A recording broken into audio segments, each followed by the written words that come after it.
अगर मैं आपसे कहूं कि अदालत के किसी भी ट्रायल का 90% हिस्सा कोर्ट रूम में कदम रखने से पहले ही जीता या हारा जा चुका होता है, तो शायद आपको यकीन ना हो। हाँ बिल्कुल। लोगों को लगता है कि सब कुछ जज के सामने ही तय होता है। एग्जैक्टली मतलब अक्सर लोग यही सोचते हैं कि जो वकील सबसे ज्यादा तेज आवाज में बहस कर रहा है वही जीत रहा है। लेकिन आज के इस गहन विश्लेषण में हम जो बात करने वाले हैं वो इस पूरी छवि को पलट कर रख देगी। सही बात है। और आज का हमारा जो स्रोत है, मनीष शुक्ला एंड एसोसिएट्स की आपराधिक विधि ड्राफ्टिंग श्रृंखला का 16वां भाग, वो इसी पर फोकस करता है। हाँ, और इसका मुख्य विषय है ट्रायल की तैयारी। मैंने जब इन नोट्स को पढ़ा तो मेरे दिमाग में सबसे पहले एक उपमा आई, एक आइसबर्ग या हिमखंड की। अच्छा, वो कैसे? मतलब देखो, अदालत के भीतर का जो ड्रामा होता है ना, वो सिर्फ पानी के ऊपर तैरता हुआ वो 10% हिस्सा है जो सबको दिखता है। लेकिन असली मजबूती, असली वजन वो उस 90% हिस्से में है जो पानी के नीचे खामोशी से तैयार होता है। अरे वाह, ये उपमा तो बिल्कुल सटीक बैठती है। मतलब सच कहूं तो जो भी पेशेवर इस कानूनी प्रक्रिया को गहराई से समझते हैं, वो कभी भी परफॉर्मेंस को नहीं बल्कि हमेशा प्रिपरेशन को महत्व देते हैं। राइट।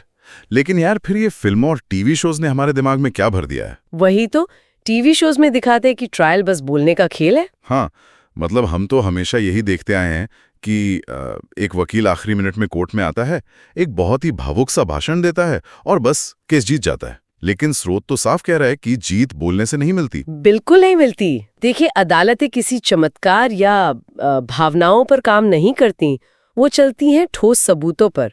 और नोट्स में एक बहुत ही दिलचस्प बात कही गई है आत्मविश्वास के बारे में। आत्मविश्वास, वो तो अच्छे वकीलों में पैदाइशी होता है ना? अरे नहीं, यही तो सबसे बड़ी गलतफहमी है। एक वकील अदालत में पूरे आत्मविश्वास के साथ खड़ा हो पाता है, इसका कारण उसका कोई जन्मजात टैलेंट नहीं है। इसका सीधा कनेक्शन उसकी उस फाइल से होता है जो उसने तैयार की है। अच्छा, मतलब तैयारी ही आत्मविश्वास है। एग्जैक्टली।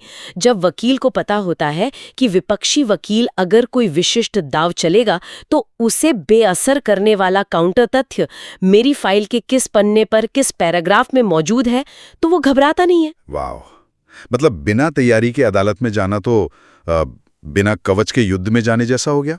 बिल्कुल। और वहां आप सिर्फ जोर से चिल्लाकर सामने से आते हुए तीरों को रोक नहीं सकते, आपको अपनी ढाल चाहिए। सही कहा। तो अगर ये तैयारी इतनी ही जरूरी है तो अब सवाल ये उठता है कि ये तैयारी होती कैसे है।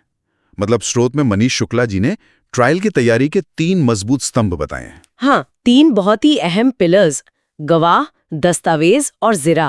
राइट। तो सबसे पहले गवाहों वाले पिलर पर बात करते हैं। नोट्स में लिखा है कि गवाहों की एक स्पष्ट और व्यवस्थित सूची बननी चाहिए।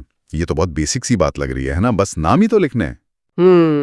सुनने में बेसिक लगता है, लेकिन ये बहुत ही जटिल रणनीतिक खाका होता है। मतलब आपको तय करना होता है कि कौन सा गवाह किस तथ्य को सिद्ध करेगा। अच्छा। तो हर गवाह का एक स्पेसिफिक काम होता है। बिल्कुल। मान लीजिए एक गवाह को सिर्फ ये साबित करने के लिए बुलाया गया है कि घटना वाली रात बारिश हो रही थी, तो उसका काम बस वहीं खत्म हो जाना चाहिए। लेकिन अगर वो अपनी मर्जी से कुछ और भी बोलने लगे तो? बस वहीं केस कमजोर हो जाता है। अगर बिना योजना के कोई गवाह पेश कर दिया जाए तो वो विपक्षी वकील को एक बहुत बड़ा मौका दे देता है। यार, ये तो ऐसा हो गया जैसे किसी थिएटर प्ले में बिना स्क्रिप्ट के किसी नए एक्टर को स्टेज पर धकेल देना। हाँ, बिल्कुल सही कहा आपने। मतलब वो एक्टर न सिर्फ अपनी लाइनें भूलेगा बल्कि घबराहट में शायद कुछ ऐसा बोल जाएगा जिससे पूरी कहानी का मतलब ही बदल जाए। एग्जैक्टली। और मैं आपको बताऊं, कानूनी मामलों में सबसे बड़े सरप्राइज अक्सर विपक्षी वकील नहीं देते, बल्कि अपने ही गवाह दे जाते हैं। अरे बाप रे, ये तो बहुत खतरनाक है ना? इसीलिए हर गवाह को केस की इमारत की एक ईंट की तरह समझना चाहिए। अगर ईंट गलत जगह रख दी गई तो पूरी इमारत ढह सकती है। ये तो काफी सीरियस बात है। तो गवाहों को तो पूरी प्लानिंग के साथ लाना होगा, लेकिन इंसान की याददाश्त तो बहुत कमजोर होती है।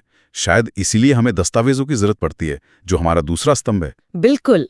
गवाह जो बोलते हैं उसे पुख्ता करने के लिए भौतिक सबूत चाहिए होते हैं। कागजात कभी झूठ नहीं बोलते। हाँ, लेकिन नोट्स पढ़ते हुए मैं दस्तावेजों वाले हिस्से में एक बात पर आकर अटक गया था। कौन सी बात? उसमें एक बहुत ही तीखी शर्त लिखी थी ये नहीं लिखा था कि बस असली दस्तावेज ले आओ।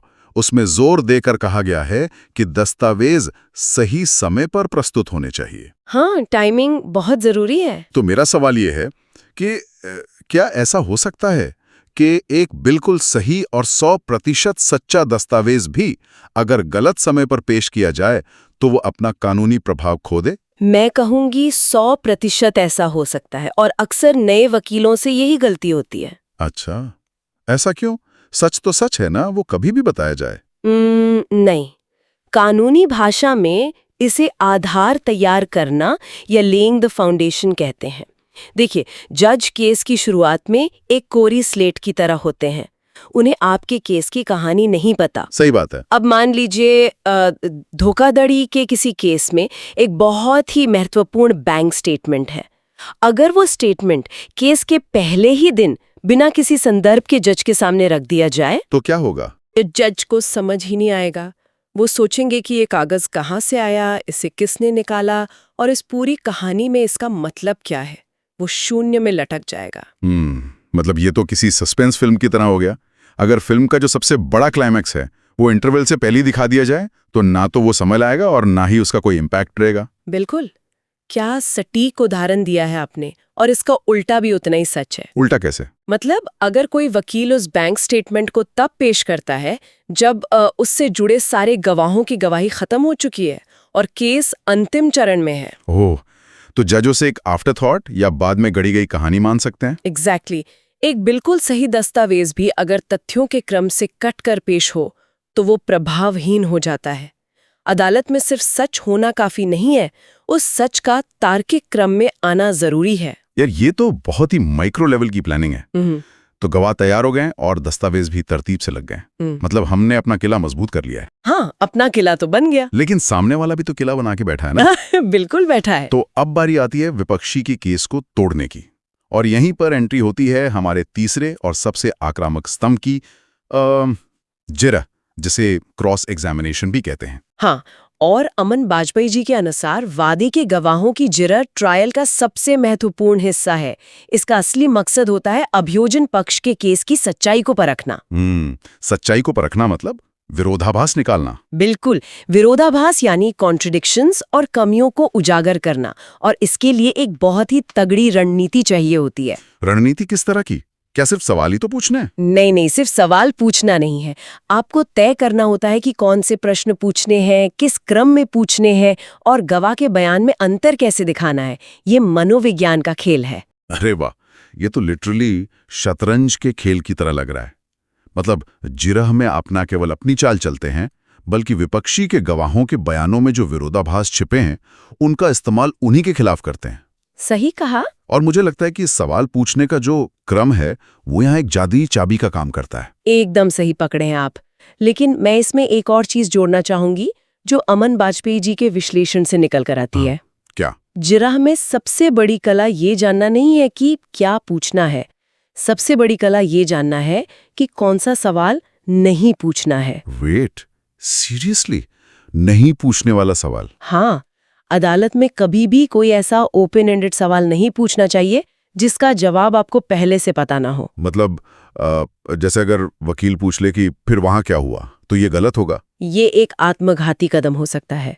अगर आपने पूछा वहां क्या हुआ, तो आपने कहानी का नियंत्रण गवाह को सौंप दिया। तो वो अपनी पिछली गलतियों को सुधार सकता है। बिल्कुल। या कोई नया झूठ बोलकर केस को और उलझा सकता है।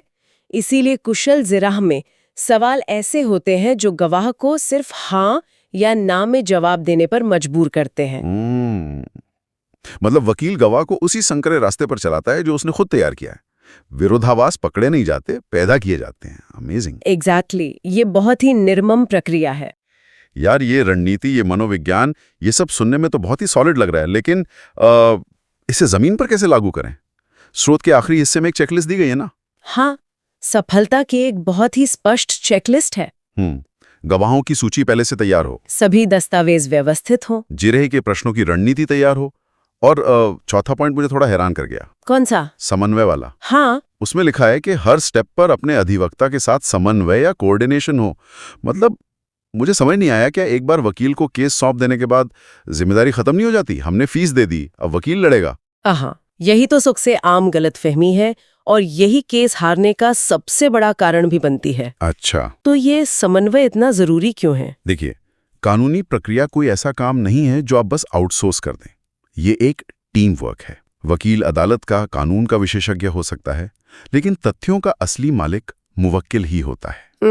राइट, क्योंकि घटना के वक्त वकील तो वहां था नहीं। बिल्कुल। मान लीजिए ट्रायल में विपक्ष का गवाह अचानक कोई नई मनगढ़ंत कहानी सुनाने लगे। अब वकील को कैसे पता चलेगा कि ये झूठ है? वो तभी पकड़ा जा सकता है जब मुवक्किल लगातार वकील के संपर्क में हो और उसे बता सके। हाँ, कि ये आदमी झूठ बोल रहा है, इसका सबूत मेरे पास घर पे रखा है। एग्जैक्टली। इसीलिए मनीष शुक्ला ने एसोसिएट्स ने बाकायदा कानूनी सलाह के लिए अपना एक हेल्पलाइन नंबर भी शेयर किया है। हाँ, मैं नंबर बता देता हूँ, वो है 9839036853। लेकिन इसमें एक बहुत ही स्पेसिफिक शर्त है। हाँ, या तो आप केवल व्हाट्सएप मैसेज कर सकते हैं या फिर कॉल करने का समय रात 8 से 10 बजे के बीच का ही है।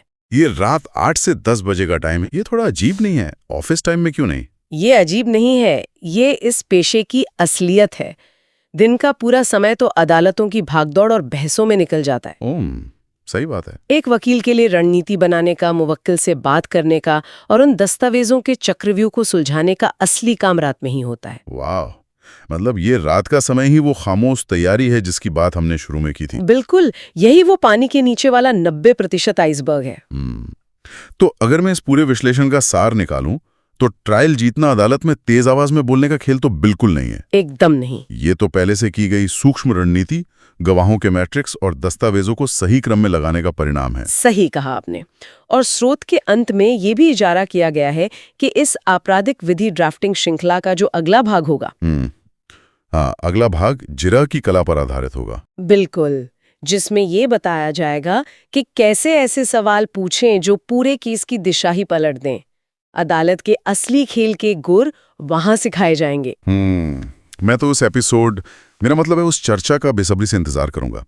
लेकिन आज की इस पूरी बातचीत के बाद मेरे दिमाग में एक बहुत ही गहरा सवाल घूम रहा है। क्या सवाल है वो? मतलब अगर अदालत की सबसे बड़ी जीत वास्तव में बंद कमरों की इन खामोश तैयारियों में ही तय होती है, तो इतिहास में ऐसे कितने केस रहे होंगे जो सिर्फ इसलिए हार लिए गए क्योंकि किसी ने दस्तावेजों को तरतीब से लगाने के बजाय सिर्फ अपने बात करने के कौशल पर ज्यादा भरोसा किया।